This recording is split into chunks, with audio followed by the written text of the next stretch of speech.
Assalamualaikum warahmatullahi wabarakatuh. Perkenalkan, nama saya Ahmad Syarul Satik, NIM 17510067. Saya di sini akan mempresentasikan sedikit pengetahuan mengenai reksadana syariah. Sebelum kita mulai membahas mengenai reksadana syariah, perlu kita ketahui bersama apa sih itu reksadana sendiri. Reksadana ini secara bahasa tersusun dari dua konsep, yakni konsep reksa yang berarti jaga atau pelihara, dan konsep dana yang berarti himpunan uang. Dengan demikian, secara bahasa reksadana ini berarti kumpulan uang yang dipelihara. Reksadana ini merupakan jalan keluar bagi pemodal kecil yang ingin ikut serta dalam pasar modal dengan modal minimal yang relatif kecil dan kemampuan menanggung risiko yang kecil pula.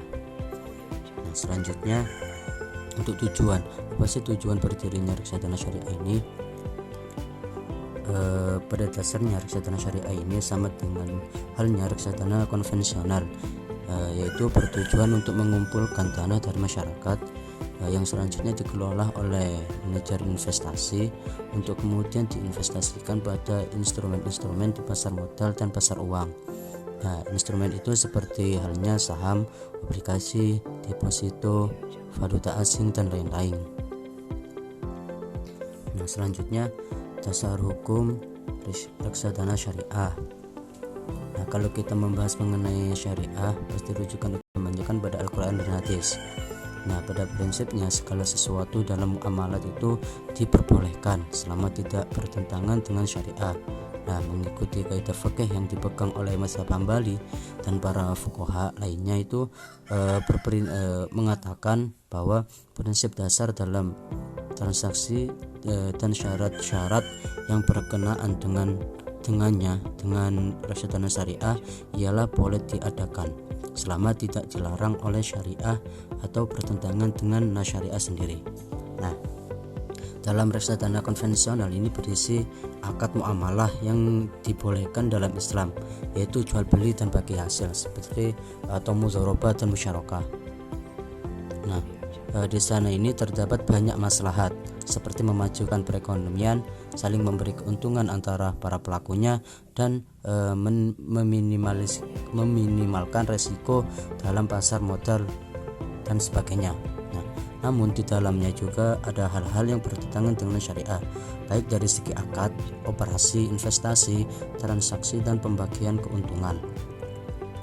Untuk menjamin reksadana syariah ini beroperasi tanpa menyalahi aturan yang di atas tadi, ini aturan seperti yang diatur dalam fatwa DSN MUI ini, reksadana syariah harus wajib memiliki Dewan Pengurus Syariah atau DPS.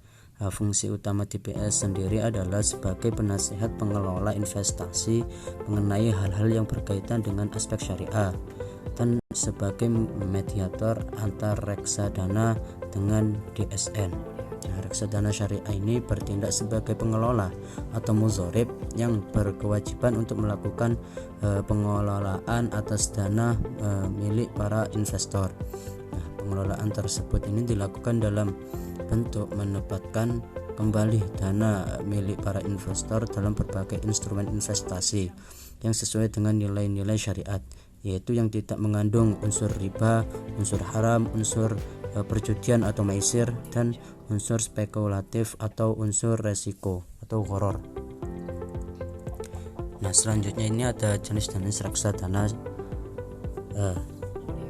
Jenis-jenis reksadana sendiri dapat dibedakan berdasarkan portofolio, yakni yang pertama reksadana pendapatan tetap. Reksadana ini yang melakukan investasi sekurang-kurangnya 80% dari dana yang dikelola atau aktifanya. Dalam bentuk efek bersifat utang. Umumnya memberi penghasilan dalam bentuk bunga seperti deposito, obligasi syariah, dan lain-lain. Terus yang kedua, reksadana saham. Reksadana ini yang melakukan investasi sekurang-kurangnya 80% dari dana yang dikelola dalam efek bersifat ekuitas. Nah, pada umumnya efek saham memberikan kontribusi dengan memberikan hasil yang menarik dalam bentuk capital gain dengan pertumbuhan harga-harga saham dan dividen. Terus yang selanjutnya reksadana campuran. Nah, reksadana ini yang mempunyai perbandingan target aset alokasi pada efek saham dan pendapatan tetap yang tidak dapat dikategorikan ke dalam ketiga reksadana lainnya. Nah, reksadana campuran ini dalam orientasinya lebih fleksibel dalam menjalankan investasi. Nah, fleksibel ini artinya pengelolaan investasinya dapat digunakan untuk berpindah-pindah dari saham ke obligasi maupun ke deposit. Nah, atau bergabung pada kondisi pasar dengan melakukan aktivitas trading. Nah, yang terakhir reksadana pasar uang.